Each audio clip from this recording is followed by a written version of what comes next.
Thanks so much, Blair. Y'all, kickoff is just moments away, so keep it right here. For viewers in Acadiana, it's homecoming for the 8-0 Notre Dame Pioneers, who are poised and ready for tonight's challenger, the North Vermilion Patriots. For the Greater Baton Rouge crowd, Zachary Broncos and Denham Springs Yellow Jackets, it's your time, both making their second game of the week appearance. And for the prime time positioning in District 4-5A, that's what they're going for. We'll travel a little further east, though. H.L. Bourgeois and are over in Game of the week.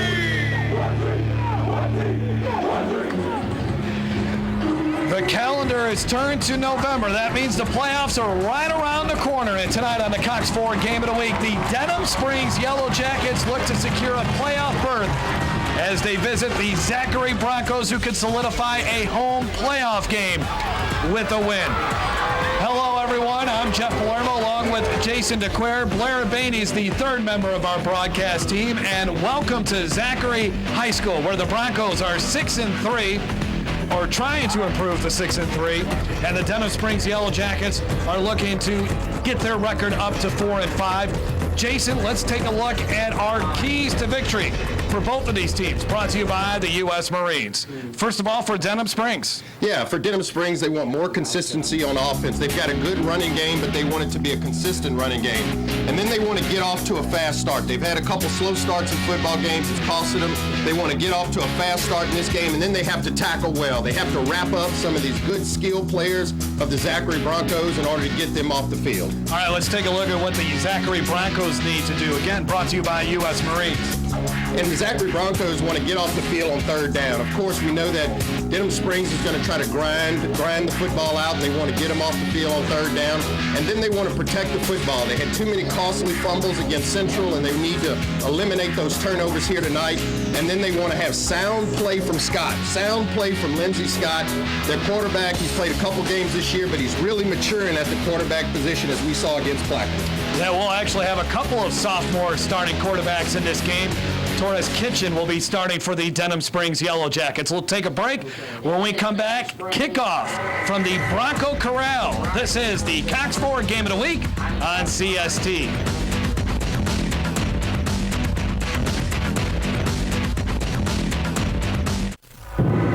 The Cox 4 Game of the Week is brought to you by Louisiana Lift. At Louisiana Lift, we're always on call. And by Rockstar Racing, Baton Rouge's premier and only indoor kart racing facility. Come by after the game for a $10 special.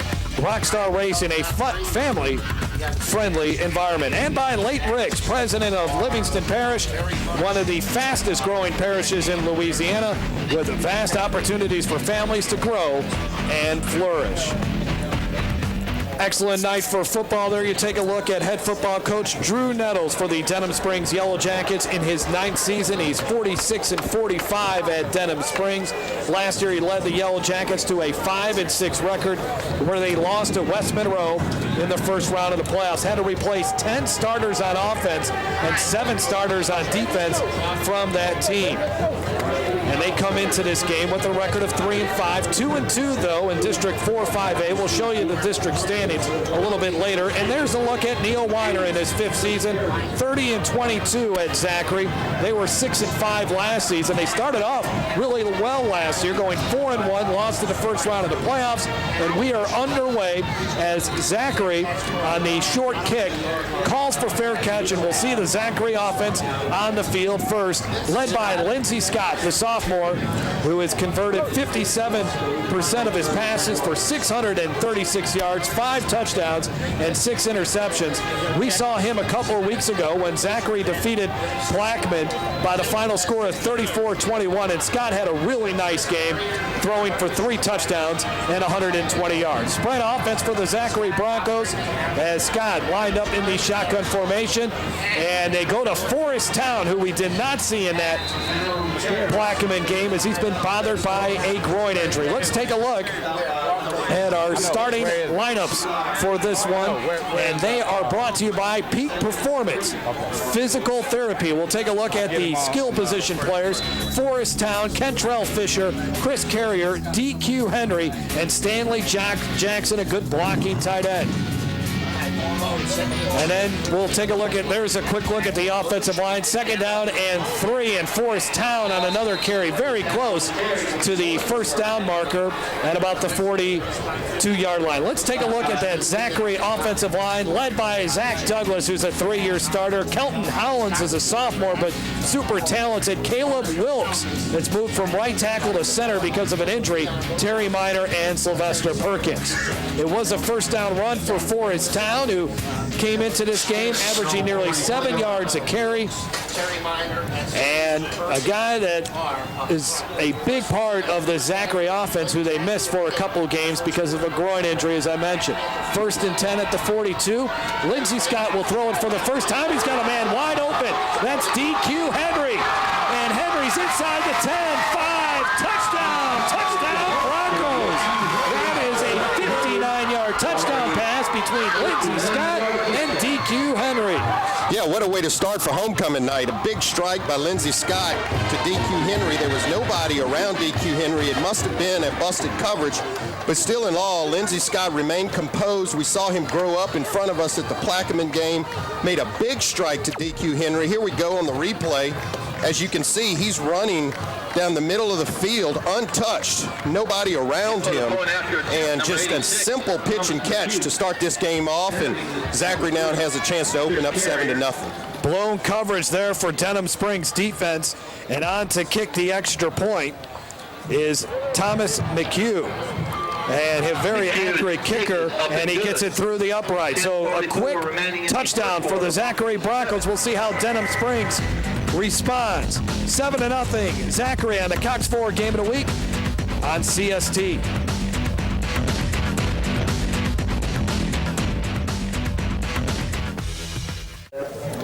Zachary gets on the board very quickly in their homecoming game against the Denham Springs Yellow Jackets. Jeff Palermo, Jason McQuarrie, and Blair Bainey down on the sidelines as DQ Henry just caught his 2nd touchdown pass of the season. 3 plays, 70 yards, and for Lindsey Scott, that is his 6th touchdown, and it did not take long at all, Jason.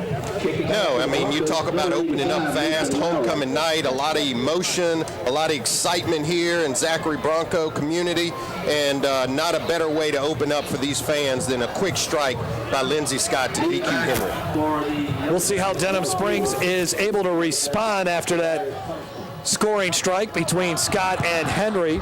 And this is going to be a short end-over-end kick. And, there's a miscommunication, and neither return man picked it up. And that will be an automatic touchback once it gets into the end zone. But, boy, almost a dangerous situation there for Denham Springs. Let's take a look at Torres Kitchen, the starting quarterback for the Yellow Jackets. He's made 3 starts on the season. You see the numbers. We saw him last week. We saw some good, we saw some bad, but the 3 interceptions, that's what he needs to avoid here today. He needs to take better care of the football than he did last week against U-High. Yeah, and the other thing I'm going to be looking at with Torres Kitchen is to see how that knee was doing. We know he's a mobile quarterback, but his knee's got to be healthy, and it didn't look all the way healthy last week against U-High. Yeah, he has a MCL injury that he's playing through, and Denham Springs are going to go to the ground quite a bit, and they do on the first play. A minimum pickup there for, I believe, Anthony Bracey got a chance to carry the football. There you take a look at the skill position starters for Denham Springs, brought to you by Peak Performance Physical Therapy, Bracey, Washington, Keandre Brooks, Nolan Satcher, and Kyle Thames, the tight end. The offensive line, they are big. Ty Miller, Taylor White, Keaton Atwell, who's played really well, Dylan Combray, and John Henderson. 2nd down and 8, back to the ground again, and nothing doing there. Avery Neal for the Broncos, one of the defenders there, and it's going to bring up 3rd down and long for the Yellow Jackets. Let's take a look at Zachary's defense, brought to you by Peak Performance Physical Therapy. Matthew Bowman, Matthew Morgan, and Brian Davis, your defensive line. The linebackers, Avery Neal, Darius Wallace, Tywan Bearden, who's a hard hitter for a small guy.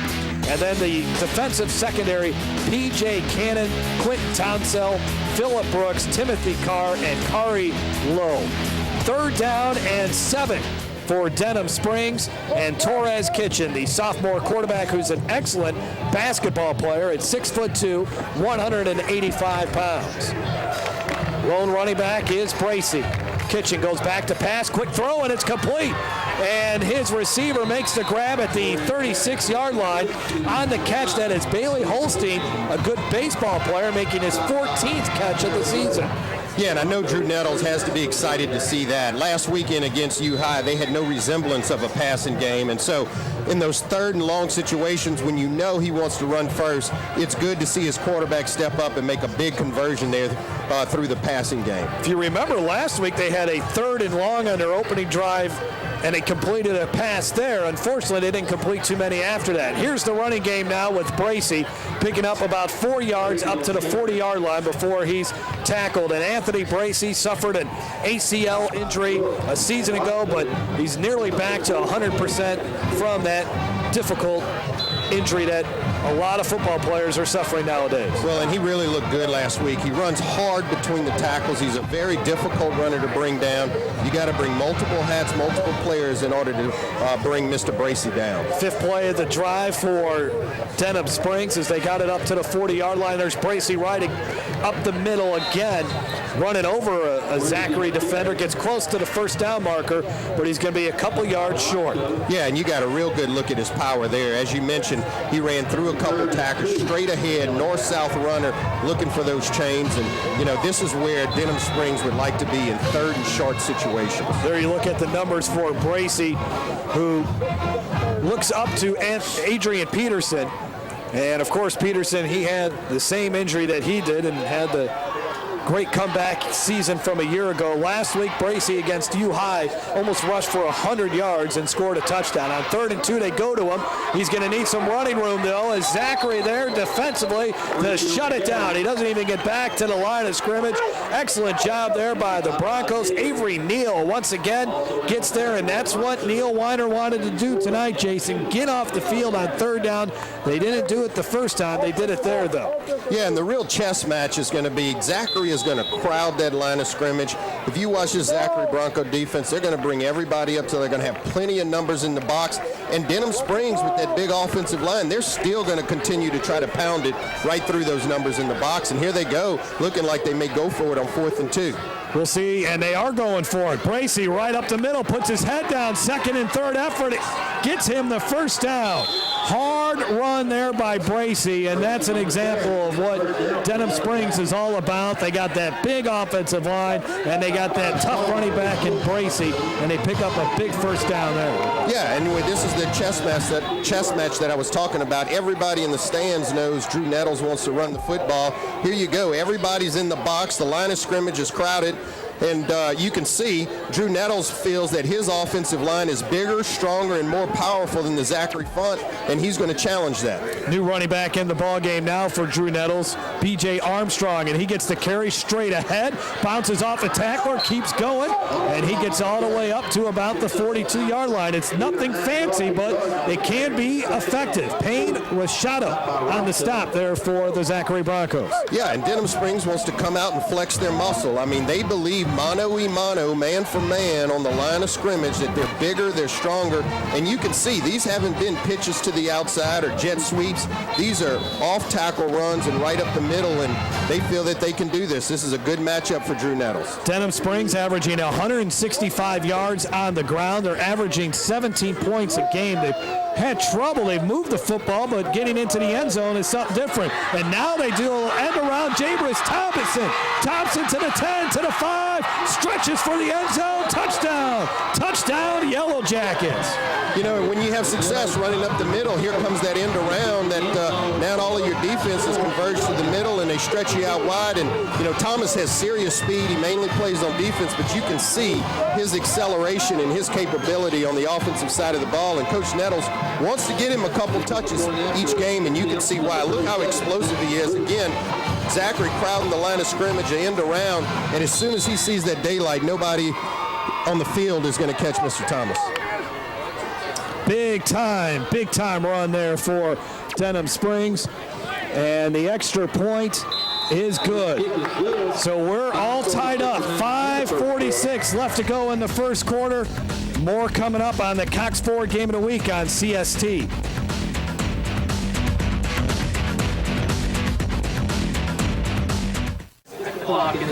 So after a quick scoring drive by Zachary, Denham Springs responds with a nice grueling drive, really. 9 plays, 80 yards, and then they hit him with Jabaris Thompson, his second touchdown run of the season. They don't give him the ball much, as you mentioned, Jason, but when they do, he can make a big play happen, and Zachary just wasn't ready for that quick end around to the outside. Here's a bit of an onside kick, or a little pop-up of a kick, and that's a heck of a catch by the Zachary player. Making a grab was Chris Armwood, but Denham Springs almost stole a possession there, Jason. Yeah, we saw him do that last week against U-High. After the half, they did the little pooch kickoff. U-High wasn't able to recover it, and they were able to get an extra possession there. But we got a clear glimpse of how these two offenses like to operate, one in the spread and one much more of the power game. Lindsey Scott threw a touchdown pass last time he threw it, and he's going to run it here across the 40, all the way up to the 46-yard line. Give him about 9 yards on the gain, and that shows you he's a pretty good dual athlete. Coach Weiner says he's kind of like Russell Wilson, a fantastic quarterback for the Seattle Seahawks. He's not saying he's going to be the next Russell Wilson, but he's got that kind of makeup where he can make some plays through the air and on the ground, and he has some decent numbers this season. 2nd down and 1 for the Broncos. And they go to the ground, and Forest Town has got some room into the Yellow Jackets secondary, all the way up to about the 41-yard line. Wes Brown made the stop. We have not seen Denham Springs starting lineup yet, so let's take a look at that. Brought to you by Peak Performance Physical Therapy. Barclay Miller, 3-year starter, had a solid game last week. Cody Prest, Eli Cawthon, and DJ Robinson, the defensive line. Your linebackers, Tanner Kuat and Garrett Osborne, and then the defensive secondary, Thompson, Darren Wilson, Cole Spear, George White, and then Wes Brown. 1st down and 10, right back up the middle again with Forest Town, who had a huge game a few weeks back against East Feliciana, where he rushed for 164 yards and 3 touchdowns. He's a guy that looks up to Tim Tebow, and he's wearing that familiar number 11 jersey. Yeah, and for a first time in a long time, this Zachary backfield is really getting healthy now. And, Lindsey Scott has a few games under him. Forest Town is one of their best running backs, and then their former running back who had to play quarterback, Keon Brown, is now in that backfield. And when you got all 3 of them healthy, you've got a dangerous backfield for Zachary. And there's this Lindsey Scott on the carry up to the 34-yard line on 2nd down. Denham Springs stops him short of the 1st down. George White, a senior who has 24 and a half tackles, in on the stop. There you take a look at Lindsey Scott's rushing numbers, and 5 touchdowns is a nice number. And Coach Neil Weiner will tell you that he's a kid that is making some better decisions. Yeah, he's growing up, he's maturing. It just takes, he's a sophomore, it takes getting some games under him, and you saw his rushing yards there. He's got a little bit of that in his blood. His dad is a former running back at Southern University, so he knows a little bit about running the football too.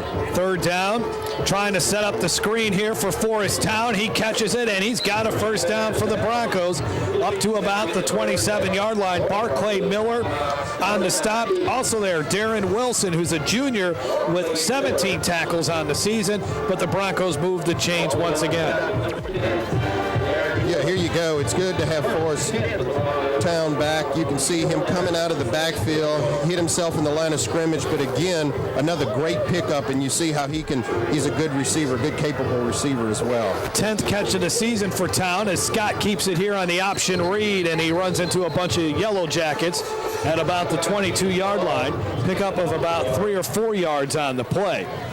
Yeah, this is a different Zachary offense than what we saw a few weeks ago. I mean, they were just trying to put pieces together. They didn't have, they didn't have Town. They didn't have Keon Brown. We saw a lot of Terry Sullivan in that game running the football. Yeah, and he's no slouch. He had 3 touchdowns in that Plaquemine game. But again, when you have Town and Scott and Brown all in the backfield together, I mean, this is a healthy, very dynamic offense of Zachary. Under 3 minutes to go in this rapidly moving first quarter.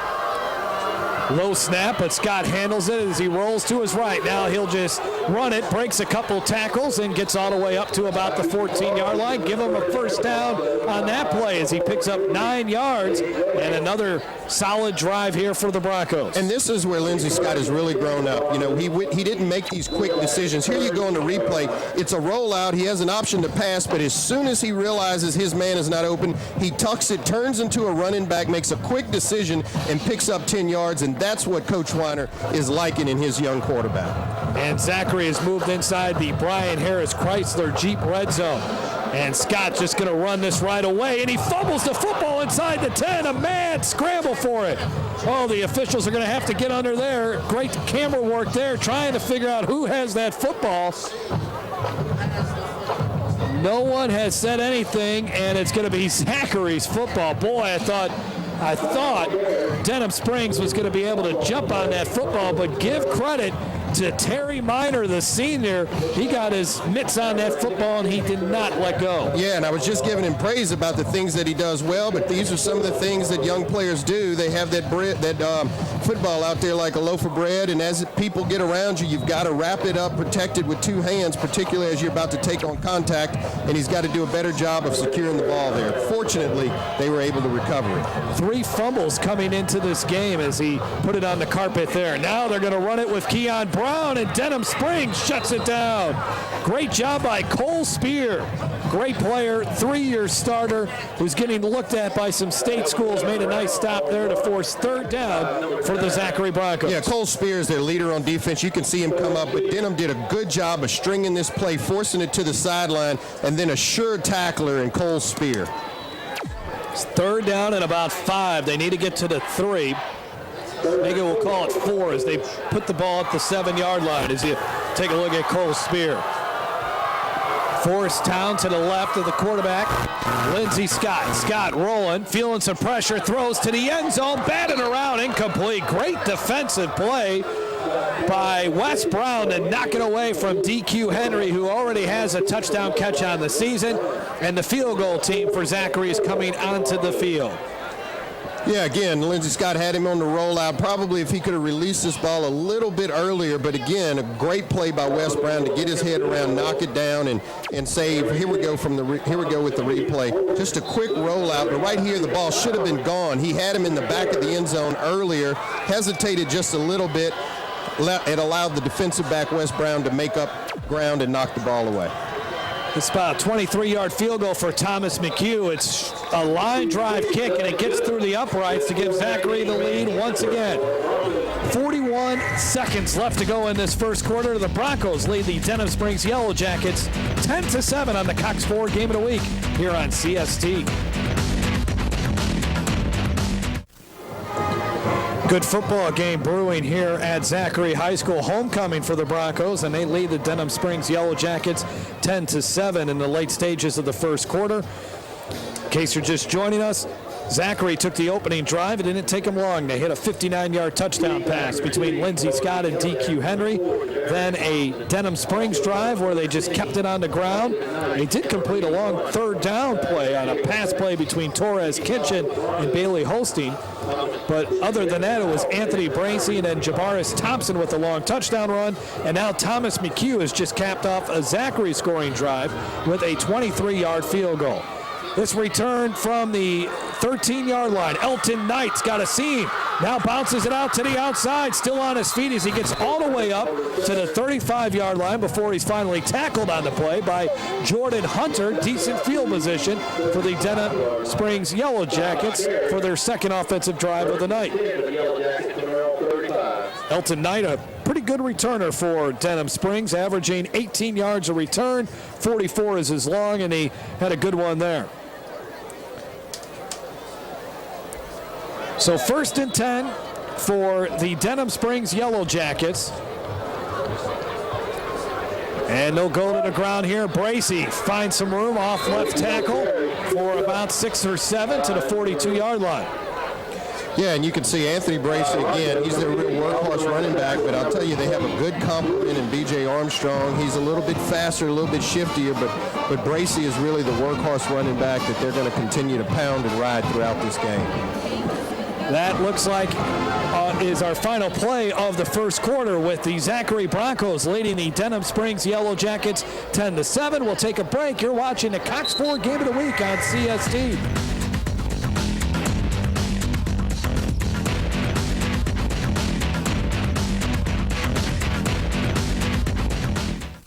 For homecoming night for the Zachary Broncos, Drew Nettles and the Denham Springs Yellow Jackets, they need a win here. They need to either win here or next week when they take on Walker for them to solidify a playoff spot in the Class 5A playoffs. Bracy to carry there.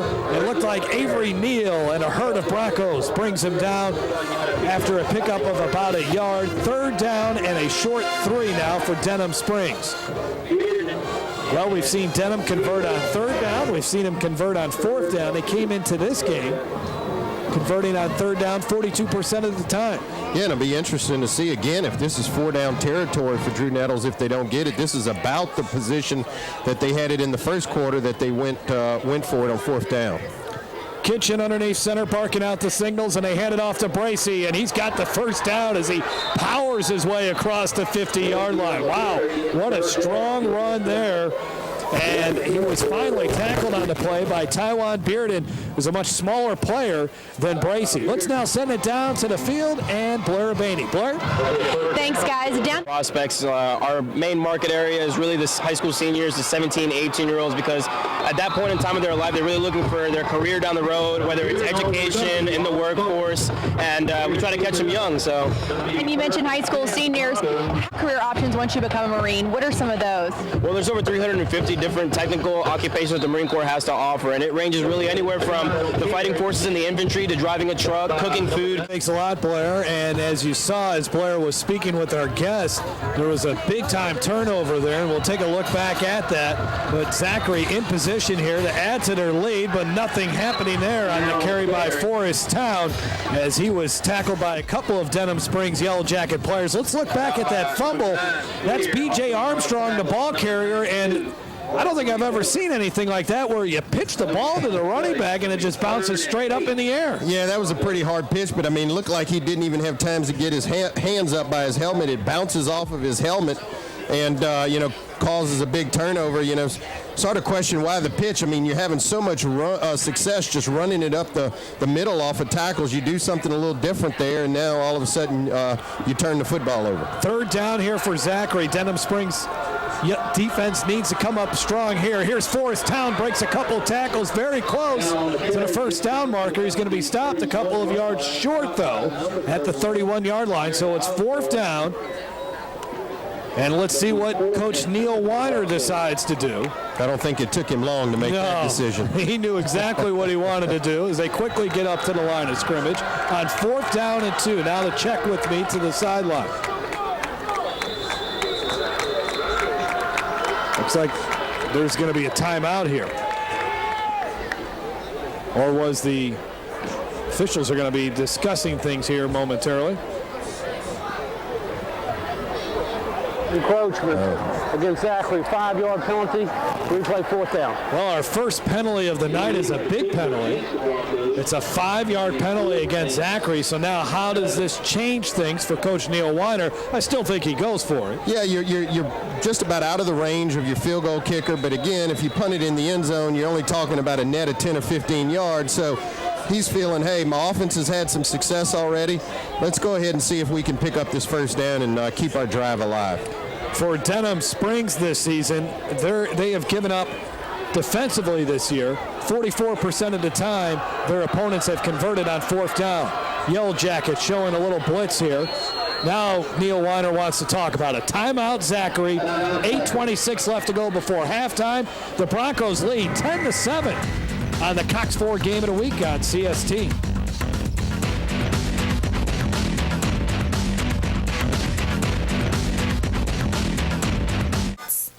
Fourth down and 7 for the Zachary Broncos, already up 10-7. And look at this, halfback pass, and it's DQ Henry. Touchdown, touchdown Broncos. Yeah, this is the second time tonight that Denham Springs fails to pick up DQ Henry running down the slot. I mean, it was a simple route, almost like a little post slant route there, but I mean, he's running just free down the middle of the field. And of course, here you go with the replay.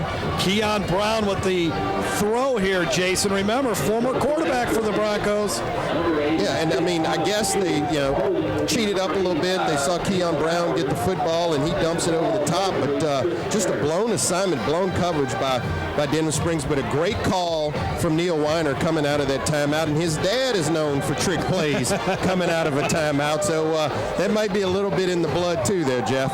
The extra point is good. So the Zachary Broncos convert on 4th down. They convert off of a Denham Springs turnover, and they have a 10-point lead. We'll be back on the Cox 4 Game of the Week on CST. Little trickery here for the Zachary Broncos. Keon Brown on the halfback option, hitting DQ Henry in stride, and for the second time tonight, Henry finds the end zone. He only had 1 touchdown on the season, so he's tripled his number after getting 2 more here tonight. All right, the kickoff return coming back the other way.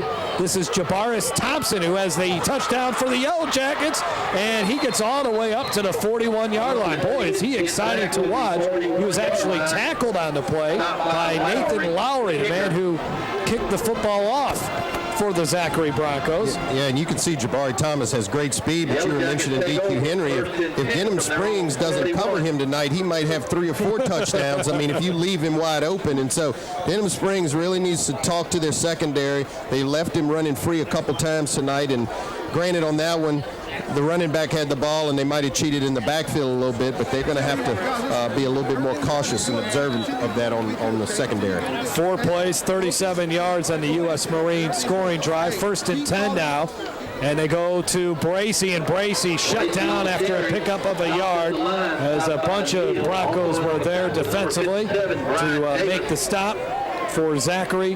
One of the defenders that got there pretty quick was Matthew Morgan, and then also number 10 for the Zachary Broncos, that's Phillip Brooks, who had a couple of interceptions in a game against East Feliciana earlier this season. Well, last week we were saying, how long is Denham Springs just going to continue to pound the football? They got down by a couple of scores, and they were still pounding it. We've only seen them put it in the air a couple times tonight, but here they go again to the air. And it's caught. That's Nolan Satcher, who gets into Zachary territory before he's tossed out of bounds by P.J. Cannon, who's a sophomore. But that's a 1st down, but it's a nice start for Torres Kinchin, the Denham Springs quarterback. Yeah, and I think they're still going to have to do a little of this. You see how far they're playing off of them, and that's because they're man-on-man on the outside, because they're putting so many people and loading up the box. And even though I know Coach Nettles wants to pound the ball, every now and then you have to keep that defense honest and let them know we will put the football up if we have to. So 1st and 10, Denham Springs back into Zachary territory. And this is B.J. Armstrong, puts his head down, gets a couple of yards on the play. One of the defenders there for the Zachary Broncos, that's Chris Armwood. Yeah, and B.J. Armstrong is a compliment to Bracey. We've talked about him. He's got a little bit more speed, a little bit more quickness than Bracey. Bracey's more the power guy. And, whenever I hear that name B.J. Armstrong, Jeff, I think back to that Chicago Bulls team. I know you're from Chicago, and you probably remember B.J. Armstrong and Michael Jordan. Wasn't a bad combination either. No, 2nd down and 8. Babyface B.J. Armstrong. Torres Kinchin. And there is a penalty going to be called here on Denham Springs. They may not have lined up correctly. Penalty, replay the down.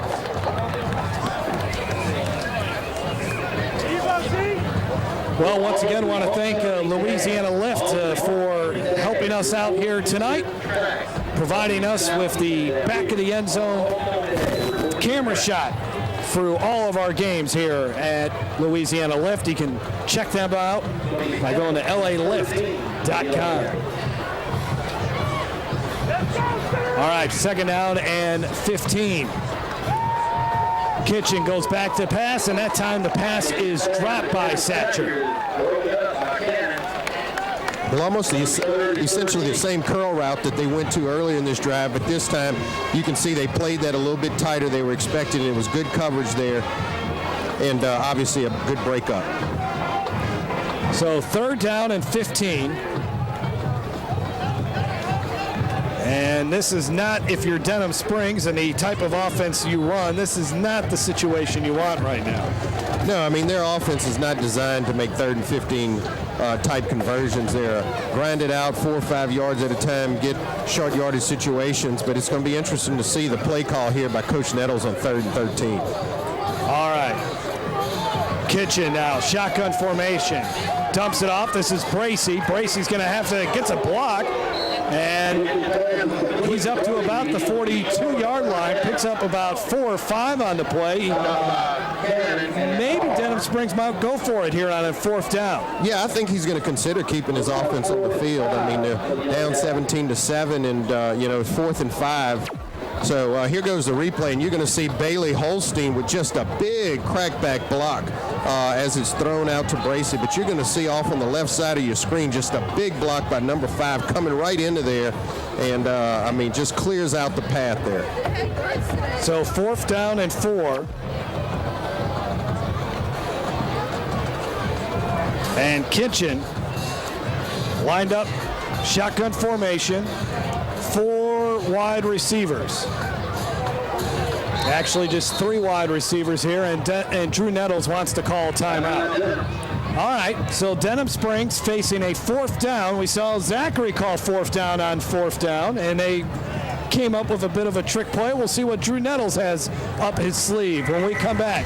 6:17 left to go before halftime. Zachary leads Denham Springs 17-7 on the Cox 4 Game of the Week on CST. Well, Denham Springs has traveled over to Zachary, hoping to spoil homecoming for the Zachary Broncos. Jeff Palermo, Jason DeQuare, and Blair Bainey down on the sidelines. 4th down and 5 for Denham Springs, down by 10 points. Kitchen, shotgun formation, rolls to his right, throws, knocked away, and almost intercepted on the play. Great defensive play by Phillip Brooks, and Zachary holds, forcing Denham Springs to turn it over on downs. Yeah, great coverage on Phillip Brooks. I mean, he really plays this thing well and really steps out in front of it and just knocks the ball away. Here you go on the replay, Torres Kinchin rolling out and thinks he can thread this ball in there, and just a great play. Doesn't commit the pass interference, keeps his arm off the back of him and knocks it down with his free hand there, and that's just textbook defensive back play. All right, so Zachary now takes over at their own 42-yard line.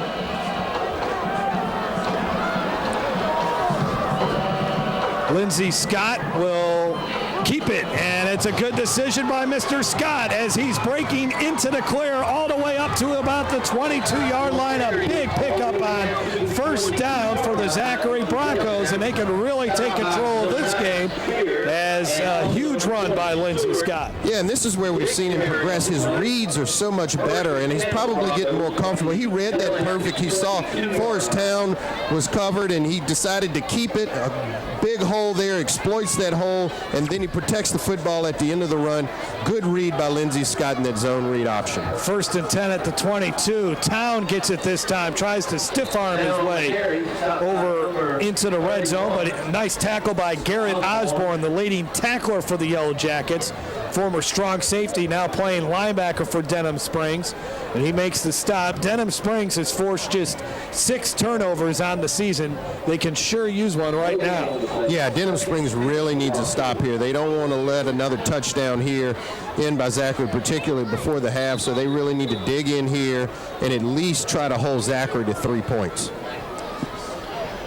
Approaching the 5-minute mark of the 2nd quarter, Zachary up by 10, looking for more on this 2nd down and 10 play coming up for the Broncos.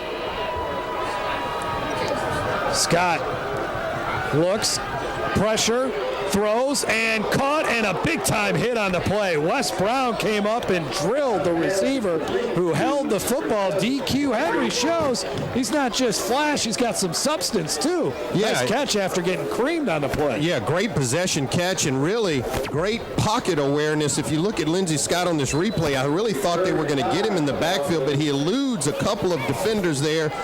Quick strike to DQ Henry, and again the big hit by Brown, but DQ Henry is able to hold on to that football, and a good completion there for the Zachary Broncos, bringing it 3rd and 5. And they are inside the Livingston Parish Convention and Visitors Bureau red zone. They set up the screen, ball batted around, and Denham Springs defense, nice stand there after the long run by Lindsey Scott. We'll see what Coach Neil Weiner decides to do on 4th down. It's going to be about a 35-yard field goal. Their field goal kicker, Thomas McHugh, doesn't have the strongest leg. And this play was blown up from the start. You can see on the replay, Lindsey Scott barely had time to get the ball off and still made a dangerous throw, trying to get a screen off, but his man was well covered. Would have been better advised just throwing the football away. But looks like Coach Weiner's decided, hey, we're going to try to punch this ball in. Garrett Osborne with the pressure on Scott. Let's see if there's going to be some more pressure here. 7 seconds on the play clock. Scott takes the snap. He's got time, fires it, and it's incomplete. His receiver had a step on the defender, but just too much of a zip on that football as Kentrell Fisher was open in the end zone, and the Yellow Jackets defense comes up with an important stand. Yeah, Lindsey Scott just missed this one. Kentrell Fisher, one of the fastest players on the field tonight, ran that post corner and was wide open, actually, and Lindsey Scott just needed to settle in there, take his time, and deliver a strike, but obviously he missed him. It's a heck of a stance for Denham Springs. They really needed to ensure that Zachary didn't get any points on this drive. 1st down and 10 now for Denham Springs at their own 17-yard line. Just over 4 minutes left to go in this first half as Kitchen gets underneath center. And this is Armstrong, and Armstrong swarmed under on that play. Brought down pretty quickly. Tywan Bearden. We saw this young man, number 40. You see him there, 5'10", 175 pounds. Not big, but when he makes a tackle, he makes the ball carrier feel it for sure. Les Miles had a saying, sincerity of my contact, and Bearden wants you to feel the sincerity of his contact, and just a tremendous linebacker there. But, Denham Springs, this is not their forte. They've got to drive the field in 3 minutes, and, of course, their forte is running the football, so it's going to be interesting to see what Coach Nettles draws up trying to get them down the field. 2nd and 10, they go to Bracey again, and he has brought down Darius Wallace, a senior. He's coming off a shoulder injury that was pretty significant, making the stop on 3rd down. And now Zachary is thinking, hey, we stop him here, get the ball back, fairly decent field position possibly. They might be able to put some more points on the board before halftime. Yeah, and Denham's in one of these 3rd and 7s, one of these 3rd down and long yardage to go. And, they're backed up in their own territory, and they got to be very careful here. But, again, as you're mentioning, Jeff, if they just run the ball here and they don't pick up the 1st down, Zachary's got plenty of time to get the ball back and try to look for more points. 3rd down and 7. Kitchen has done well throwing the football tonight. Let's see if Drew Nettles puts it in his hands. He does. Quick throw, and the pass is caught. That is Keandre Brooks, but he is taken out of bounds well shy of the 1st down as Zachary was ready for that. And the most important thing about that, he was tackled out of bounds, so Zachary doesn't have to burn any timeouts to stop the clock. And, Drew Nettles might be pondering over there on the sideline, but I don't think he has any choice here but to punt the football. Well, we'll see. You never know. You might want to think about trying to draw him off sides possibly. No, he's going to bring the punt team out. It's just too early in the football game. You're only down by 10 points. You don't convert here. You give him the ball in a short field situation. It's almost guaranteed points for Zachary. This is the right decision. He needs to punt this football. Denham Springs had a couple punts blocked last week against U-High, but Shaloler gets off a decent punt here that's taken right at the 49-yard line. So Zachary, who has 2 timeouts and plenty of time to work with 2:25 left to go before halftime, takes over near the 50-yard line. For Zachary. Low snap, Scott gets it. Here's Town. to about the 44-yard line. One of the defenders there, Garrett Osborne, a senior, who's finishing up his career. It's been a great career for him. Over 60 tackles on the season for the senior this season. 2 timeouts left here for Zachary as they try to get up to the line of scrimmage quickly as we hit the 2-minute mark. Plenty of time to work with. 2 wide receivers to the near side, 1 to the far for Lindsey Scott. Low snap once again. Scott heaves this football, but it's almost intercepted on the play by Jabaris Thompson. Yeah, I'm not sure exactly what Lindsey Scott was trying to do here. I mean, he just dropped back and just let it go. It looked like maybe he thought the receiver was going to run a post corner route, but he just ran the straight 9 route, and there was just some sort of miscommunication there, but that ball never had a chance. 3rd down and about 4 on the play. 4-down territory for the Zachary Broncos as they operate inside Denham Springs territory. And Town is wide open. Down the sidelines he goes. Finally banged out of bounds at about the 12, 11-yard line. Big pickup there. Lindsey Scott and Forrest Town hook up. And Town, who came into this game with 9 catches, has had a couple nice grabs for Neil Weiner and that Zachary Broncos coaching staff. Yeah, you could see Forrest Town coming out of the backfield here, just busted coverage. Nobody picks the running back up coming out of the backfield. You can see nobody around him, and Forrest Town just has nothing but daylight in front of him, and you can see he's a big, strong runner there. Quick pass here, and the ball was knocked down. Knocked down at the line of scrimmage as Zachary has moved inside the Livingston Parish Convention and Visitors Bureau red zone. Barclay Miller, 6'1", 230 pounds, a great attitude, great motor, 3-year starter. He's caught a couple touchdown passes this season. We saw him catch one last week against U High. 2nd down and 10. Watch DQ Henry in the slot here, Jason. He's caught 2 touchdown passes. Instead, they give it to Town, and Town is into the end zone. Touchdown, Broncos. Yeah, and again, you can see Forrest Town was actually their starting running back during the year, and he got hurt, and you can see how well he can run the football. More than north and south runner, runs full steam ahead, as you can see right there, and he wasn't going to be denied the straight give off of the zone read, and here you go on the replay. You can see here, reads it well. There's an opening in the middle for Forrest Town, and just straight north and south into the end zone. Great run there, and Zachary's able to put some points up again before the half. Thomas McHugh in through the uprights is that kick. Oh, no, he missed it. Just missed it to the right. So we'll stay here. Thomas McHugh misses the extra point. And Forrest Town, his 6th touchdown of the season. I didn't want to work the kickers,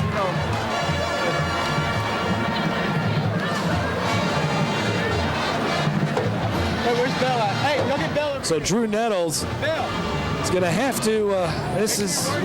We've seen their offense now here for just about 6 quarters. We know they're not really a quick striking team, so he's going to have to hope, 1, stay away from the turnovers. His defense, I think, is going to need to force some turnovers, and hopefully they can maybe break off a big run with Bracey or maybe get something generated in the passing game. Yeah, it's almost like deja vu. I mean, about the same situation that they were facing last week against U High. U High got off to a very quick start, got some quick scores. Again, Denham Springs had 1 good possession in the first half. You can see they have 7 points, but they're in a similar situation here, and you're right. They don't have one of these quick strike offenses, so what they're going to have to do is they're going to have to stop Zachary from driving the ball. They're going to have to get that offense off the field, and Denham Springs is going to have to get some consistency on offense. Kickoff there by Nathan Lowry. Short kick. Jabaris Thompson up to about the 31-yard line, and that's about it, as he was tackled on the play by Sylvester Perkins, number 73. So 1st and 10 for Denham Springs. They have 2 timeouts left, and we'll see if maybe they can possibly hit some big play in the passing game. They'd like to get it to Keandre Brooks. He's one of their big-time wide receivers. And there's a look at the U.S. Marine scoring drive, finished off by Forrest Town. Yeah, and I would also put number 4 back on the field, Jabari Thomas. He's got some real speed, and if you're looking for an explosive play, get it in his hands. Well, they got 4 wide receivers. Here comes the blitz, and the quick pass is caught on the play. That's Elton Knight, who is escorted out of bounds defensively by Jordan Hunter, a junior. Only a pickup of a couple yards. It does stop the clock, and they move it up to the 33-yard line, give them 3 yards on the pass play. Well, Kitchen does look a lot more confident in this game. Last week was a big stage for him. You're playing against U High, arguably the #1 team in the state. Cox Ford Game of the Week's in town. This week he seems a little bit more in control, and it's definitely led to better results for him. Well, it'll go on the ground here. Here's B.J. Armstrong. Armstrong crossed the 45 into Zachary territory before he's wrestled down to the ground at about the 47-yard line. That's exactly what they needed. Kari Lowe makes the stop. Clock stops with 63 seconds left. Yeah, you can see a quick hitter on the zone read, and B.J. Armstrong is really the shifty, quicker of the backs who has great speed, and you can see a big pickup there. 23 yards is his longest. I think he might have passed it. Nice pass there by Kitchen, and it's caught by Knight. Great play there as he got hammered. Elton Knight, now 6 catches on the season. And and another first down, and I tell you what, to say a team that likes to grind it out, they're looking pretty good in this hurry-up offense here towards the end of the half. 4 wide receivers once again. They got a little momentum here, and I'm not sure what happened here. I don't see a flag. I don't think the officials were set with the chain there. I don't know. I think they got second down on the yard marker on the far side, so I guess that was a play of some sort that Denham Springs downed it. Yeah, I mean, the players didn't look like they knew what was going on. I mean, if there was a play going or had it been dead, and then Torres Kitchen right towards the end just spiked it. I don't know. Maybe they were trying to stop the clock. It seemed to me, I think the players thought the play never happened even though the ball was snapped. Well, they're still trying to sort this thing out. I can see them down there conferencing. But every second matters here. So you got to figure out, the downs isn't really the big thing. Let's take a look at what might have possibly happened. And Torres Kitchen looks confused. I mean, that's not your normal spike if you want to spike the football and stop the clock. I mean, he was looking like that play was going to develop, turned around, wasn't sure what was going on, and just spiked the football in the ground. There must have been some sort of whistle they heard, or one of the officials had said play can't start. Again, they were trying to get the chain set on the far side.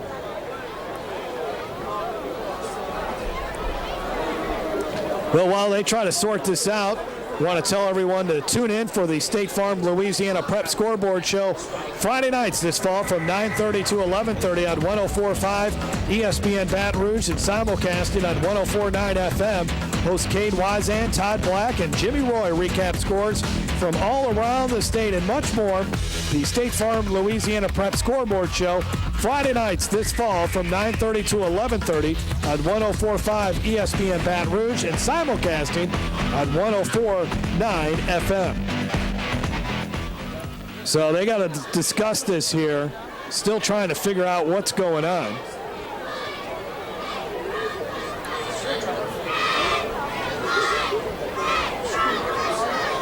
That is an incomplete pass in the vicinity. Second down. Okay. Second down.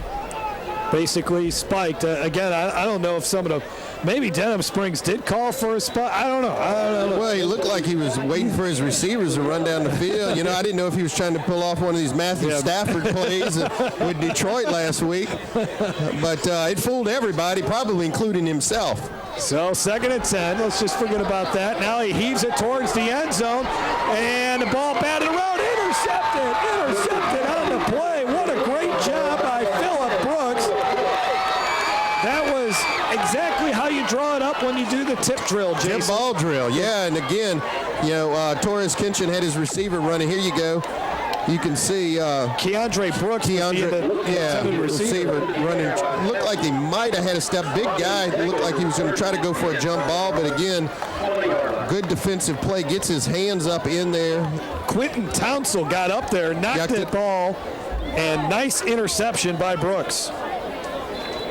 So a great way to end the first half for Zachary. It was worth a shot for Denham Springs. It's their second turnover of the night. I don't think this one will be as costly, but they had an opportunity, and they were, I don't want to say they were playing with house money there, in the fact that you didn't think they were going to be able to get that quickly into a scoring position, but they had the opportunity, unfortunately just couldn't finish it off. This is Forest Town. Nice hard run there for about 8 yards. You don't want to see, if you're Denham Springs, you don't want to see them break a long run here and have another chance, but I think maybe one more play for Zachary, if that. And actually, this will be the final play of our first half. But, Denham didn't have to go for it all right there. Yeah. They still had about 40 seconds left, and, they had some success throwing some quick routes, some quick hitters, and, if it wasn't there, he should have just thrown it away because he was well covered. So the Zachary Broncos, they have scored the last 16 points in this game. It was once tied at 7. Zachary has been able to take advantage of some excellent play from their quarterback, Lindsey Scott. Forest Town has ran the ball well. DQ Henry has a couple of touchdown catches, and Zachary's defense has played very well. And this was a bit of a concern for Coach Neil Weiner, knowing how big that offensive line for Denham Springs is, but they've been able to stand up to them, and they've done a nice job trying to control the Yellow Jackets running game. Now let's go to Blair, who has Coach Neil Weiner. Thanks, guys. Coach, a little bit of confusion here toward the end of the second quarter. What was going on? Well, they kind of had a little screw up there. They snapped the ball before the rest of the players were ready, and the quarterback stood there and then just spiked it, which should be intentional grounding. You have to, if you're going to clock it, it's got to be under center, and it's got to be immediately after the snap, and it wasn't. And I just don't think we got that right. But luckily, our players made a great play, and it did end up making a difference. But it could have. They could have kicked the field goal. They could have scored a touchdown on that play, but our kids made a great play, so it didn't matter. And coming into this game offensively, a little bit different than what you're used to because of injury, but you also got a player back tonight, a player that's proved to be pretty important for Forest Town. Yeah, Forrest has been a great kid for us the last 4 years, and he's starting to feel better and better every week, and he showed a little burst right there that we knew he was capable of. All right, thanks so much, Coach. Good luck. Guys, back to you. Yeah, Forest Town has one of the 3 touchdowns for the Zachary Broncos. DQ Henry has one, and then there was also a field goal by Thomas McHugh. And Zachary leads it 23-7. When we come back, we'll have our Contour halftime show festivities.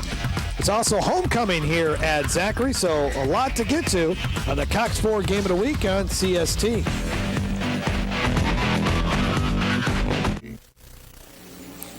(23-7) is our score as the Zachary Broncos leading the Denham Springs Yellow Jackets at halftime from the Bronco Corral, Week 9 of the high school football season. And the Ragin' Cajun Network returns to Cox 4 tomorrow as the 5-2 Louisiana Ragin' Cajuns take on New Mexico State at Cajun Field for homecoming. Kickoff is at 4 o'clock exclusively on Cox 4. Myself, Scott Brasda, will have the call for that one. We'll also have Louisiana basketball for you as well as they take on McNeese State. That's on November 12th. That's a Tuesday night. The Sun Belt preseason coaches poll came out this week. The Cajuns picked to finish 4th. They did get a first place vote. And then we'll also have one more football game on the Ragin' Cajun Network, as UL will take on South Alabama in the regular season finale. Right now, the Cajuns undefeated in league play with a record of 3-0, and they may have to wrap up the conference championship with that game in Mobile on December 7th. Still don't know the time for that one, but definitely check us out tomorrow at 4 o'clock for Louisiana against New Mexico State. Now let's send it down to the field and find out who our Scholars of the Week are. Blair? Back at the Bronco Corral, John Larmo and Jason DeQuare from Zachary High School. 23-7 is our score as the Broncos leading the Denham Springs Yellow Jackets. A win here for Zachary. That will up their record to 6-3, and most likely, Jason, they will probably be hosting a playoff game in the first round, and that's something you strive for. Well, and I'm sure Coach Weiner has that going through their minds tonight. They're already on an emotional high. It's a homecoming night, but they really started out very powerful in the first half. They got off to a quick lead, and now they've got to maintain that lead lead and ultimately be victorious if they're going to host that playoff game. However, for Denham Springs, they got to get more consistency on offense. We saw this last week as they fell behind to U High very early. They got to come out with a lot of emotion here and try to get back into this football game. Well, we'll take a look at our first half highlights a little bit later on, but first let's go back to the field in Blair-Urbana. Blair, 23-7, our halftime score. When we come back, we'll look at our first half highlights, check out all our scoring plays, and a big interception at the end of the first half as well. So that and much more as we continue with the Contour halftime show on the Cox 4 Game of the Week.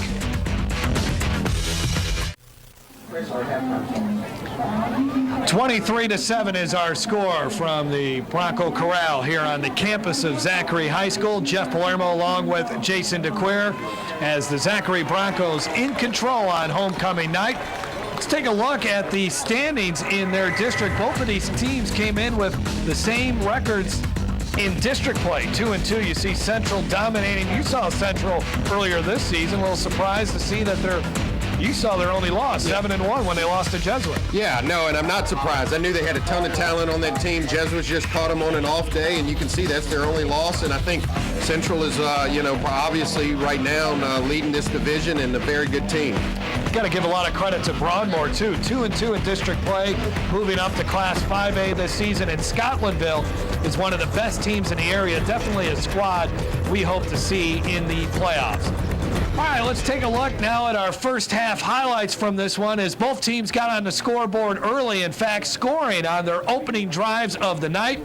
The Zachary Broncos got the ball to begin this football game and quickly to DQ Henry, Jason. Yeah, and they left him alone. They didn't guard DQ Henry twice tonight, and if you don't cover him, it's going to be easy for him to get in the end zone. You saw a quick strike there, and then you got to see the speedster from Denham Springs, Jabari Thomas, and you see all he needs is a little daylight, and he can take it the distance. They need to get him the ball in the second half so he can do that again. Go ahead, Jason. Well, and then you saw the little trickery here, the fake fullback run there, and then a toss over the top to DQ Henry the second time they left him uncovered. Here was our play towards the end of the half. Tip drill executed perfectly, and you have the interception. Phillip Brooks getting to pick off any net scoring threat there for Denham Springs as they tried to put some points up before halftime. Now they'll get the ball to begin the third quarter, and they can stay with that ground and pound style and maybe try to punch it in the end zone and get the momentum back on their side. Yeah, and at times, again, Denham Springs has looked good running the football, but we saw a turnover, on a pitch play. It goes off the helmet of the running back and a big turnover, and that accounted for one of the scores. But, they can still get back in this football game running the ball, but I think they're going to have to do some other things, like maybe get Jabari Thomas the ball or maybe even test some of these defensive backs for Zachary. Even though Kitchen threw that interception towards the end of the first half, he has thrown the football well. He's completed a high percentage of passes, so maybe Coach Nettles does have a little more confidence in that passing game. Yeah, and he might, because he has thrown it more than he did last week, and when he's thrown the ball, he's looked good, throwing the ball some this week. But, for that Zachary team, they've looked good running their spread offense as well, and, they want to keep Lindsey Scott consistent and continuing to run this Zachary offense. Well, this is an important game for both of these teams. First of all, for the Zachary Broncos, they want to host a first-round playoff game. They come into this game number 13 in the Class 5A power ratings. For Denham Springs, they're number 30, so they need to get a win either tonight or possibly next week to get into the playoffs. This is the top 10 right now. Destrehan right now is at 8-0, but of course they forfeited last week, so that's going to get readjusted once the power rankings are official at the end of 10 weeks. But East Ascension has been really good this season. We saw Dutchtown earlier this year. They had an off night against Catholic, but they're definitely a team to be reckoned with. And you see Central, they're in the top 10 as well. Parkway is a good team, Parkway is really good with Brandon Harris, but New Iberia, a good team as well. That's an excellent football team in New Iberia.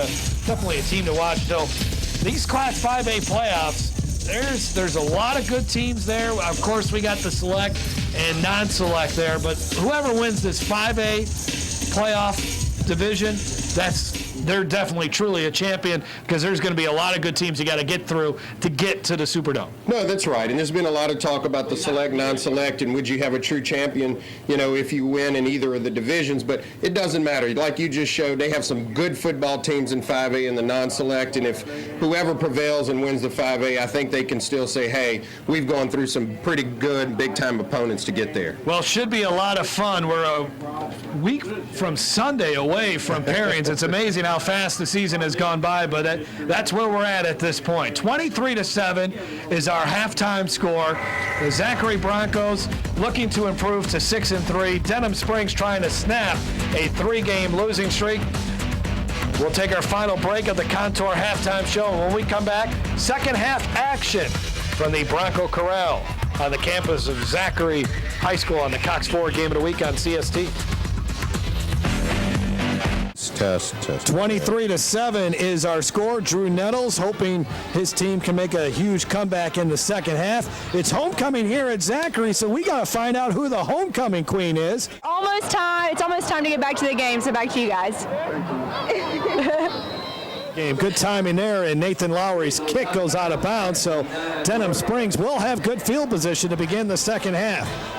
Yeah, and they're going to need that. Obviously they want to get this running game going. They're going to start off with good field position. But, Denham Springs needs to make this a statement drive right here. If they want to get back into this football game, they need to come out on this drive, establish their offense, and really get themselves going.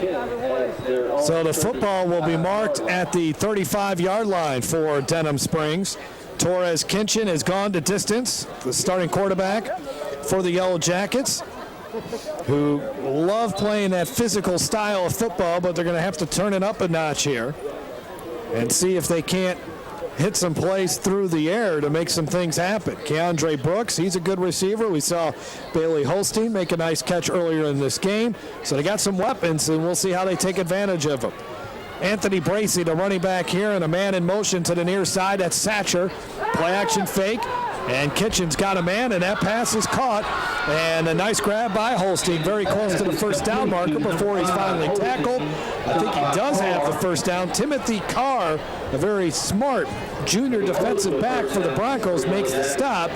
But a first down play there for the Yellow Jackets. Yeah, and I love the play call by Drew Nettles on the first play from the scrimmage at the start of the half. They obviously think that Bracey's going to get the ball, and they're all crowding the line of scrimmage. A nice rollout, good safe play, and good pickup, 10 yards on the first down.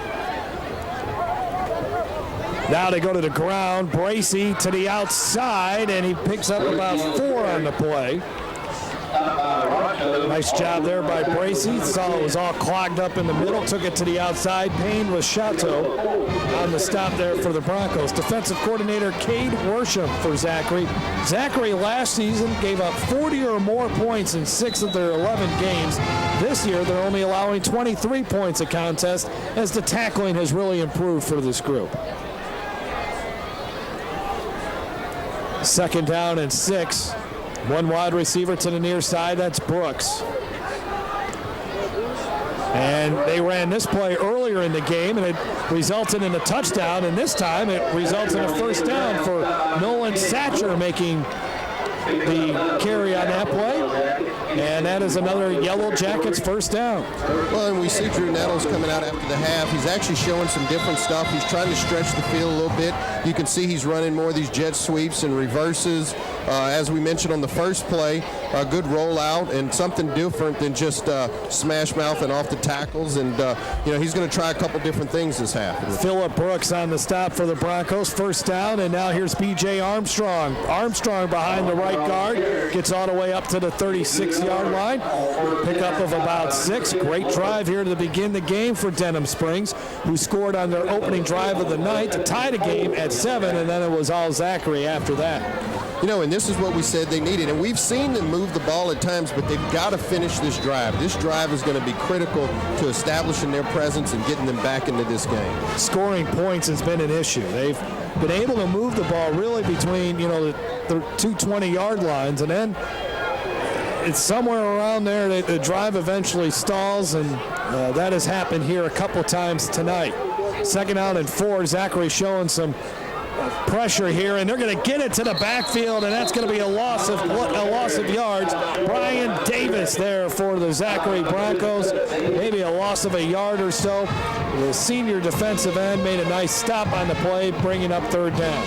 Yeah, and this play looked blown up from the beginning. There seemed to have been some confusion in the backfield, some mistiming with the running back, and Torres Kinchin was really left out there trying to extend the ball to his running back, and they actually barely got that handoff off. There you take a look at Brian Davis, Matthew Morgan, Matthew Bowman, the other defensive lineman for Zachary. Third down and 5. And now they're going to hand it off to Satcher again. He makes one man miss and makes another man miss, but then finally brought down on the play a few yards shy of the first down as he was tackled finally on the play by Kari Lowe, but Satcher showing some good moves to at least pick up a couple yards, and they got 4th down and a long yard, and this is a huge play early in this third quarter. Yeah, and on that play, Zachary's Brian Davis really looked like he had him in the backfield, but as you mentioned, Satcher made some good moves to get around him and at least give them an opportunity for a short yardage situation here on 4th down. Well, you know who's going to get the football here, number 33, Anthony Bracey. And he does get it. He puts his head down, and Zachary looks like they have stopped him right at the line of scrimmage. That was a heck of a play by the Broncos to get there and shut that play down. Last man off that pile for Zachary, Avery Neal. Also there defensively, Brian Davis, who had a couple of nice plays on that drive. And so once again, Denham Springs looked like they had something going, and eventually the drive stalled. Yeah, and here we go. As you mentioned, the whole stadium knew that it was going to Bracey. And you can see here that Zachary just manned up and, had more numbers there. There was really no place for Bracey to go, and he just couldn't drive that yard. Zachary takes over for the first time in a swing pass, and getting cut down on the play really quick was Keon Brown. Brown actually loses a couple of yards. Nice job there by the Denham Springs defense, led by Zach Stewart. Stewart came into this game with just 8 tackles, made a nice play there to the junior defensive back. Loss of about 3 there, Jason, underneath 8 minutes to go in this third quarter. Denham Springs showing a blitz here, and I think Brown, there's a flag down. Scott throws, and the pass is caught by Kentrell Fisher. Fisher across the 30 and then hit from behind and brought down. Huge play. We have to see what the flag is all about, and I think it's coming back, and it is. Illegal motion called on Zachary. I'm surprised they let that play go. Yeah, I thought they were going to call it dead earlier too, but you could see they ran the speedster Kentrell Fisher down the field, but it was all for naught as this play is coming back, illegal motion, and again, another big break for Denham Springs because they didn't finish that earlier drive, but now they got to get Zachary off the field. They have an excellent opportunity here with Zachary facing 2nd down and long. Again, the Yellow Jackets, what they really need is a turnover. As you'll see, the running back, Keon Brown, just can't hold the position long enough. Usually, plays whistle dead there. But anyway, 2nd out and long. Now Brown's in motion again. A low snap, and going down for a loss is going to be Lindsey Scott. First defender there for the Yellow Jackets, Cole Spear. And there were a couple other Jackets there as well, and it's 3rd down and long now for Zachary. Yeah, one thing about the spread offense, it's all about the snap, and if that center snaps the ball and it's a low snap, you'll see here, it disrupts everything. It disrupts the timing. You can't get that fullback or that running back read off, and by the time you're able to corral the football, you can see you got 3 Denham Springs players on top of it. David Whale also there defensively. Remember, Zachary's starting center, Jared Durr, is likely out for the season, and this pass is going to be caught by Fisher. He breaks 2 tackles, still on his feet, and then he's finally brought down by Spear at about the 37. So Caleb Wilkes has moved from right tackle to center. He's the starting center for Zachary, and they've had a couple of low snaps in this game. Well, yeah, and you see here Kentrell Fisher making a good play and then breaking a couple tackles for a 130-pound wide receiver. Obviously, he can't break enough to get to the first down, but really showing some great flashes there, and Zachary's now going to have to punt the ball. So a good job by Denham Springs getting Zachary off the football field. Thomas McHugh on the punt, steps into it. decent punt here. Cole Spear will let that one bounce out of bounds, and we'll take a break. 5:54 left in the third quarter. Still time for Denham Springs to get back in this game. We'll find out if they can after this on the Cox 4 Game of the Week on CST.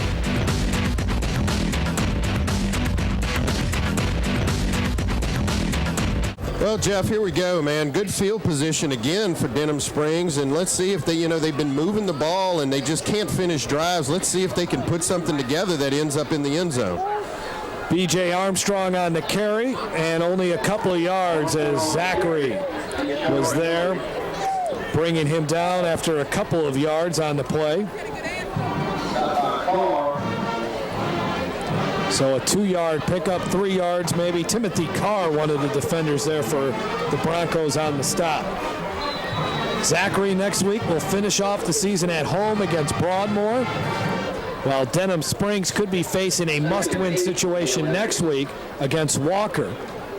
As we highlighted it at halftime, they need a win either tonight or next week to get into the playoffs. 2nd down and 8. Kitchen. He's got plenty of time here. Now he'll roll out, and he'll just have to run out of bounds. No one open downfield, and Timothy Carr helps steer him out of bounds. And he doesn't pick up any yardage on that play, maybe a half a yard, so a 3rd down and long for the Yellow Jackets. You know, and I'd like to see when Torres Kitchen is really healthy. You can still see that leg is not 100%. It's still bothering him. He doesn't have the explosion off of it, and he's a real capable runner when he's healthy. It's just that, you know, he's one-dimensional at that quarterback position. He's either got to hand it off or he's got to throw it, but, you know, you're not going to get much running out of him tonight. He's got a bulky brace on that left knee. Matt Irwin, the starting quarterback for Denham Springs to begin the season, is out for the year with a broken collarbone, and this play is blown up in the backfield. Zachary shuts it down, and it looks like it's going to be a 3-and-out for this Denham Springs offense. Matthew Bowman, only 5'10", 180 pounds, but he got in there very quickly to disrupt that play and bring it up 4th and long now for the Yellow Jackets. Well, Drew Nettles looks like he'll have to punt the football away, I would imagine here. 4:35, and he does call for the punt team. Tough game for him. It's been a tough season. They knew this was going to be a bit of a transition year after having to replace 10 starters on offense, 7 starters on defense. So on the punt now for Denham Springs, Max Schuloller, and that's a good punt. Fair catch called by Henry at the 25, and that's where Zachary will take over when we come back on the Cox 4 Game of the Week on CST.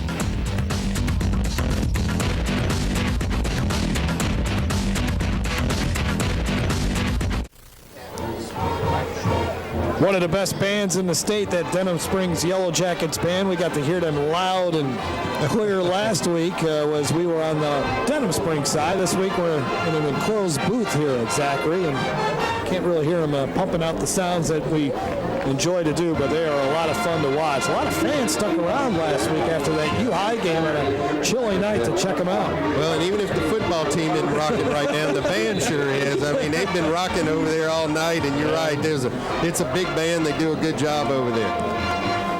1st and 10 at the 25-yard line, and here's Forest Town, who gets cut down pretty quickly by Garrett Osborne. And this Denham Springs defense, they forced a 3-and-out on Zachary's last drive, and here a nice play to begin this drive, only a pickup of 2. Yeah, I mean, the good news is that the defense has been able to get Zachary's offense off the field. The bad news is that Denham Springs still has to get that offense going. Even if they're able to get them off the field, they've got to figure out a way to score some points. I've said it a couple times. They need a turnover. They need a short field to work with, and see if that doesn't help them put some points on the board here.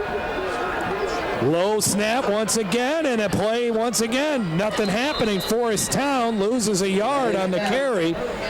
Caleb Wilkes was the starting right tackle. Jared Durr goes down with a serious knee injury, and there's been some adjustments there on that offensive line, and there's been some bad snaps in this game. Well, Jeff, if they keep snapping the ball like that, your turnover's coming pretty soon. I mean, I've seen a lot of low snaps here tonight. Actually, Lindsey Scott's done a pretty good job of corralling some bad snaps. But, you know, in this spread offense, if you don't get a good snap off, it just disrupts your offense from the beginning. 3rd down and 9.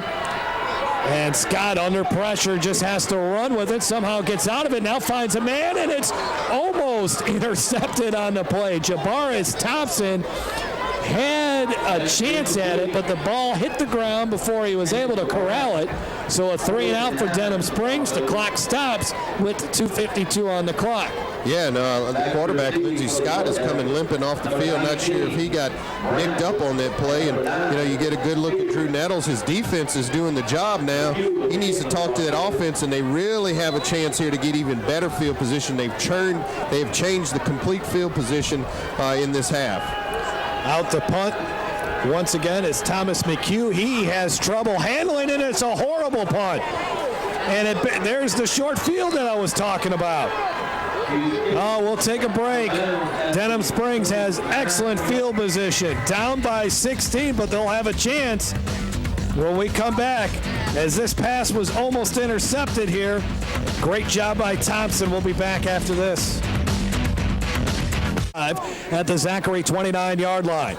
Kitchen, play action fake. He's got a man open. Now he goes to the end zone instead, and the ball is incomplete. Nolan Satcher, there was single coverage on him. There was another guy that was open, a little kind of running across the middle of the field in front of Satcher. So Kitchen had a couple of options there. He decided to go for it all. Yeah, and had he led him just a little bit more to the inside, he actually had him on that route, just threw it a little bit too far behind him. But you can see Kitchen can actually throw the football. Here you go on the replay.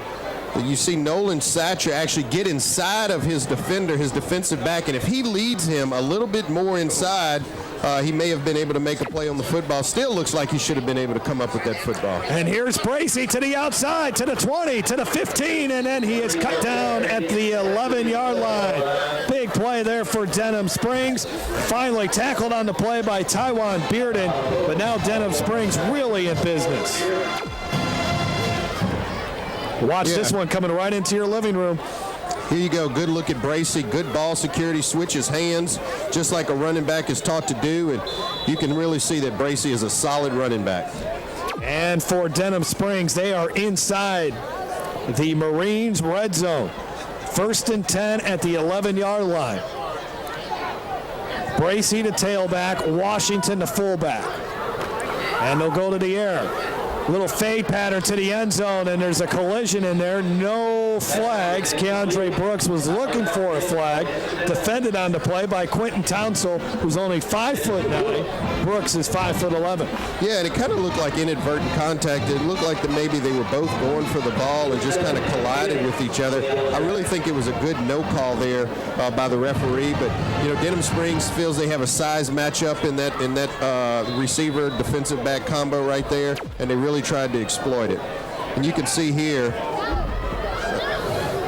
yeah, he couldn't pick up the contact there, but well, there's some contact right at the middle of the line of scrimmage. As nothing happening for Bracey, Zachary shuts that play down. Timothy Carr, one of the defenders there, last guy off the pile, and now 3rd down. Definitely 4-down territory here for Denham, who has to figure out a way to put this ball in the end zone. Yeah, not only is it 4-down territory, it might also be, if they get in, 2-point conversion territory, right, because they're down by 16, and so if they can score, they might also go for the 2-point conversion. So 3rd down and 10. After the run by Bracey got him to the 11-yard line, nothing happening. Zachary brings the blitz, the quick pass, and dropped by Satcher. Coverage there for the Zachary Broncos was Darius Wallace, one of the Broncos there. Also P.J. Cannon there defensively. Yeah, and here you go on the replay. Satcher just has to make this catch. It's actually a good throw by Kitchen. Hits him right there in the hands, and you just got to have strong hands there, bring that ball into your body, and make that catch. Yeah, P.J. Cannon was there defensively. So 4th down, they're going to kick the field goal. Yeah, this is interesting. I guess they figure, scoring 2 touchdowns and getting the 2-point conversions is very difficult, so they're looking at it, hey, we need to get at least some points on the scoreboard here, and the extra point, or the field goal by Booth, is good. Zach Booth hits his 2nd field goal of the season, and so now it's a 13-point game, and there is a little momentum behind Denham Springs. We'll have more of the Cox 4 Game of the Week on CST after this.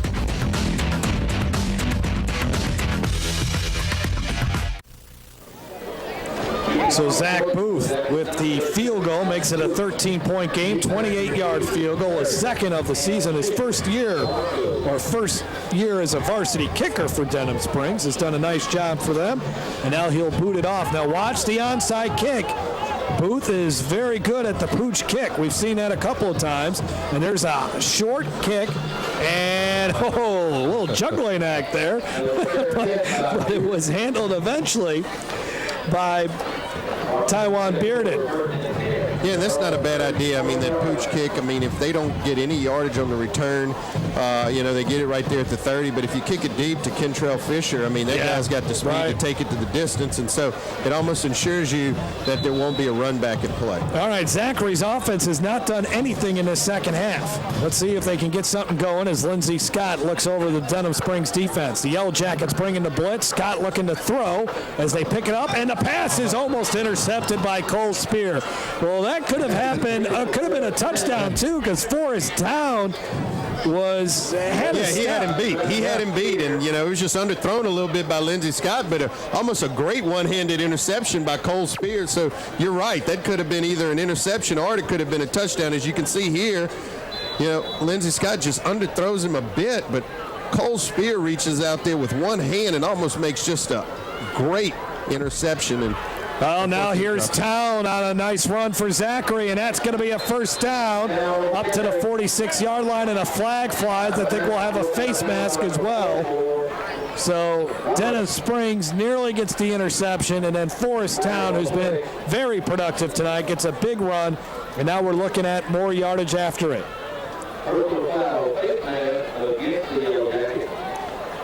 15-yard penalty to the end of the run. First down. And the 15-yard variety, too, Jason, moves the ball well into Denham territory. Yeah, that's going to hurt. Actually, that's going to sting, on top of a run. There you go. That's a clear face mask. But it looks like Forrest is getting a little bit of, that's always an interesting situation. The running back gets the stiff arm, and he gets to hit the face mask. Yeah. And as soon as the defensive back does it, or defensive player does it, it's 15 yards. That's been a controversy for a while now. Now they go to the ground here, and this is Keon Brown. Keon Brown brought down. Nice play by Zach Stewart, who's made a couple of nice open field tackles for the Yellow Jackets. A pickup of about 5 on the play, 4 actually, to the 36-yard line as we're underneath a minute to go in the third quarter.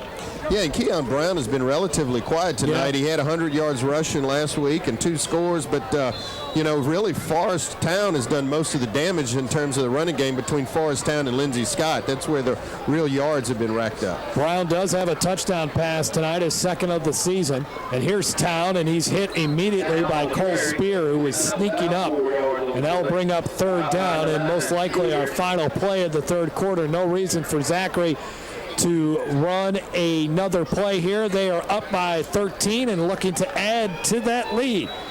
You're watching the Cox 4 Game of the Week on CST, and it's now one of my favorite parts of the program as we take a look at the Donaldsonville Glass and Body Collisions of the Week.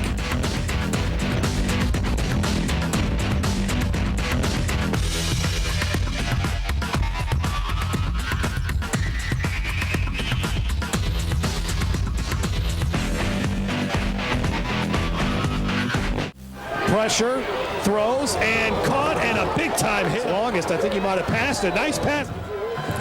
Third down and 3 coming up here and there's almost a fumble. There is a fumble. Ball on the ground, still on the ground, and somehow I think Zachary got it, but let's wait and see. Oh, boy. Well, Barclay Miller just came in and laid the boom on this play, and that's how the ball, was now we got an injured Denham Springs player on top of all that. Well, a lot happened there in a very quick few seconds. Hit by Miller. The ball is loose, and it'll be safe. Well, the man down looks like that's Demal Bradley having trouble with his shoulder. Our first injury of the night to begin this fourth quarter. Jeff Palermo, Jason DeClaire, and Blair Abaney down on the sidelines. It's been a good one from Zachary High School. Homecoming night.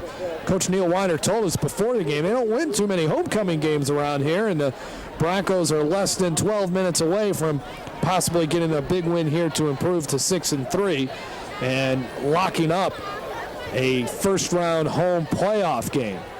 Yeah, and if you're not winning your homecoming games, you need to talk to your scheduler. I mean, come on. I mean, if you're not scheduling a game you can win for homecoming, you need to reevaluate that, you know? I do. I think we've had Zachary again before on homecoming. I want to say they played Central, and it was a really good game. But watch Barclay Miller. Yeah, I mean, he seek and destroy, right? There you go. Man. He was not going to be blocked, and you were looking for that turnover, Jeff, and so was Barclay Miller. That's actually Caleb Roddy, who's the injured Denham Springs player. So I was looking at 94, but it was 84 now that we get to see him up, and looks like he's trying to get that shoulder back in place. But the Zachary Broncos, they've had some issues here in the second half when it comes to snapping the football, getting the handoffs right. The timing just not there like it was in the first half. So fourth down here. Let's see what Neil Weiner will do. Does he go for it? No, he's got the punt team out there. Thomas McHugh, who is the grandson of Tom Ed McHugh, former East Baton Rouge mayor president, or is it president mayor? Know the mayor well, and it's from out this area. Low snap there again, and McHugh trying to get rid of it, and he has no chance. And the Denham Springs Yellow Jackets will have great field position again. Josh Haynes finally made the stop, so Denham Springs down by 13. And here we go. They got the ball at the Zachary 40-yard line. Yeah, here you go. And the mayor's saying, hey, my grandson's made good plays, and you highlight him on this one. But, just another bad snap. Not much on the punter there. He had to pick it up and try to do what he could with it. But, it's just like a turnover. They almost got the ball up here on the turnover by the fumble by Barclay Miller, but actually results in even better field position with the mishandled snap on the punt. Second straight drive, Denham Springs has started in Zachary territory at the 40-yard line. Play action fake. Kitchen looks, throws, and the pass is caught. Holstein makes the grab, and he's all the way up to about the 25-yard line as Torres Kitchen's night, which has really been nice for Denham Springs, continues to be productive, and Holstein's been able to make a couple of catches as well. Yeah, they need to let him throw a little bit more. I mean, he throws his ball in rhythm, good timing, a good strike to Holstein, on a crossing route and good pickup, and let's see if they can get something here quickly. Can't settle for a field goal here. Really won't do him any good. So. No. You got to get 7 now. 7 or 8 actually. Ball at the 25-yard line.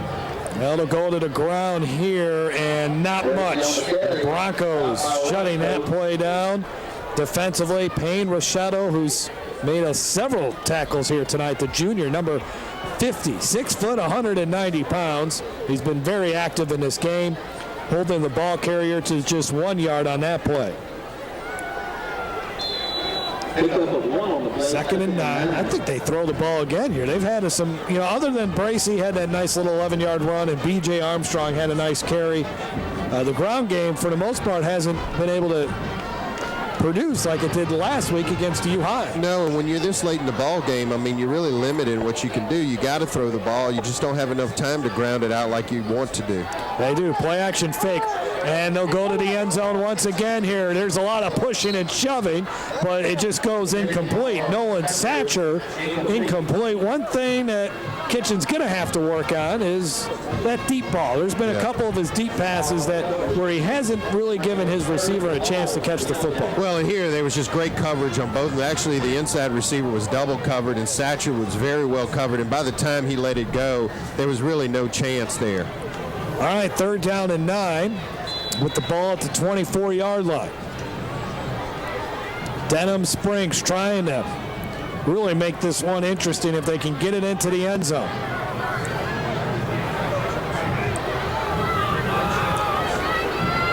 Kitchen, well, this is Thompson actually getting a chance to carry the football, and only a yard, so now 4th down and long. And that just tells you how, Drew Nettles, he has more confidence in his running game. He knew it was, 4th-down territory, so I guess he was trying to shorten up the yardage here to go on 4th down. But, they've had some success on their slant routes, and I would look at them, maybe doing a slant or a curl route here, not trying to get it all deep going in the end zone. Taking some time here with this. They still have 16 seconds and counting on the play clock to try to come up with a huge 4th down on the season. Denham Springs coming into this game, 6 of 23 on 4th down. They may have to burn a timeout, 4 seconds on the play clock, and they do.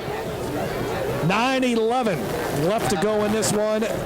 23-10 Zachary, but Denham has a big 4th down coming up. We'll find out what happens after this on the Cox 4 Game of the Week on CST.